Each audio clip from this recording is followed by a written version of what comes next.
ভাগে ৰেচন পাইছিলোঁ আমি পাওঁ আমাক দিব লাগে 2 কোটা দিয়ে কিন্তু 1 কোটা তাৰো মাজত যদি আপোনালোকে বিচাৰে 3 কোটা লিখা আছে 2 কোটা চহী চাউল পাই আমি 3 কোটা চহী কৰি থোৱা আছে ইয়াত কাৰ্ডত চাউল কেনেকৈ দিছে কি টকা কি হিচাপত দিছে মই ইয়াত সম্পূৰ্ণ তদন্ত দেখাই আছোঁ কাৰ্ডত এইটো চাই লওক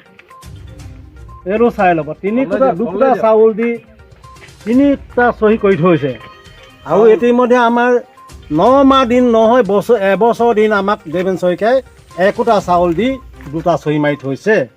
গতিকে এতিয়া আমাক কি কৰিলে চৰকাৰে তেখেত দুজনৰ পৰা কাটি পানি বেলেগখন দোকানত জাপি দিলে আমি য'ত এতিয়া আমাক জাপি দিছে তাৰপৰা এইটোৱে সুবিধা পাইছোঁ ৰেচনটো বা লাগিলে কেতিয়াবা তেখেতেও 2 কেজি কাটিব লাগিব কিন্তু তেখেতে আমাক খবৰ দিছে যে ৰেচন আহিছে আপোনালোকে লৈ যাওক প্ৰতি খবৰ দিছে কিন্তু দেৱেন শইকীয়াৰ পৰিস্থিতি মিলিয়ে কি কৰে খবৰ নিদিয়ে তেখেতসকলক আমি কি কৰিব লাগিব সুধিবলৈ যাব লাগিব যে ৰেচন আহিলে নেকি ক'ৰ পাতি বা তেল চাউল ইত্যাদি কৰি আহিল নেকি কিন্তু কেতিয়াবা আহিলে গঠন পাইছোঁ তাত আমি ইমানেই ভাল পাইছোঁ কি আমাক খবৰ দিছে মোবাইল যোগে ফোন কৰিছে হোৱাটছআপত লিখিছে গ্ৰুপত এৰি দিছে তেখেতক আমি আজিৰ পৰা ধৰি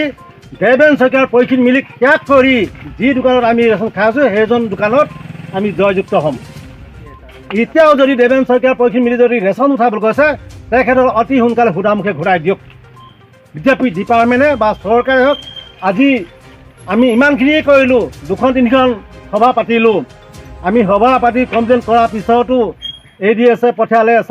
ছাপ্লাই তদন্ত কৰি আপোনালোকক সূত্ৰ হিচাপে ন্যায় দিম বুলি কৈ থৈ গ'ল কিন্তু আজিলৈকে আমাক ন্যায় পোৱা নাই আজি কি কৰি আছে তেখেতসকলে যাওঁ চহী মাৰি পেলাই এতিয়া ৰেচন উঠাবলৈ সিহঁতি সাজু হৈ আছে দেৱেন শইকীয়া আৰু পৰিক্ষিত মিলি যাওঁ চহী মাৰি পেলাই সিহঁতি কি কয় ৰেচন উঠাবলৈ গৈ আছে এতিয়াও সিহঁতি কোঅপাৰেটিভ সাজি হৈ আছে সিহঁতক কিন্তু অতি সোনকালে দিব মানে বা এইটো জনাইছোঁ যে 20 কেজিৰ ঠাইত আমাক 18 কেজি 15 কেজি কাটি পেলাই 2 কোটা ঠাইত মানে 1 কোটা চাউল দি পেলাই সেই তেখেতে আমাক চকুত ধূলি মাৰি আছে এজেণ্টৰ গ্ৰাহক হয় মই কৰোণাৰ সময়ত যিখিনি চাউল আমাক দিছিলে চৰকাৰে সেই চাউলখিনি মানে 9 মাহৰ চাউল আমাৰ প্ৰতিজন গ্ৰাহকে পোৱা নাই আৰু তেওঁৰ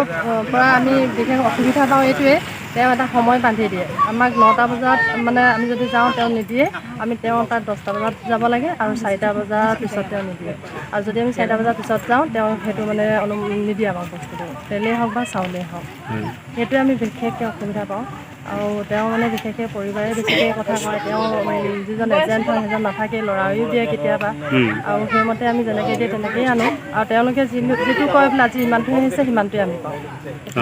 আৰু এই সম্পৰ্কত আগতেও মিটিং দিয়া হৈছে তেওঁ মিটিঙত মানে এখন কমিটি বান্ধি দিছিলে 6জনীয়া কমিটি বন্ধা হৈছিলে সেই কমিটিখনৰ সদস্য যেতিয়া থাকিব তেতিয়াহে মানে বস্তু দিব পৰা হ'ব বুলি মানে এটা বন্ধা আছিলে কিন্তু আজিকালি সেই কমিটি মানুহখিনি নাথাকে চৰকাৰক এটাই অনুৰোধ জনাব বিচাৰোঁ যে আমি নিয়মিতভাৱে বস্তুখিনি পাব লাগে আৰু যিজন এজেণ্টে আমাক এনেকুৱাখিনি কৰিছে সেই এজেণ্টজনৰ বাহিৰে বেলেগ এজন এজেণ্টক আমাক এই বস্তুখিনি দিয়াত আমাক গ্ৰাহকখিনি সুবিধা হোৱাত সহায় কৰি দিয়ে এইটোৱে মোৰ চৰকাৰৰ প্ৰতি অনুৰোধ হিমন্ত বিশ্ব শৰ্মা ছাৰৰ প্ৰতি অনুৰোধ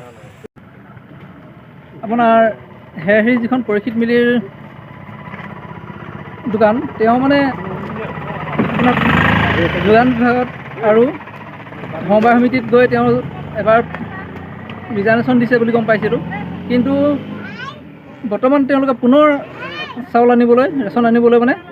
তৎপৰ হৈছে বুলি গম পাইছোঁ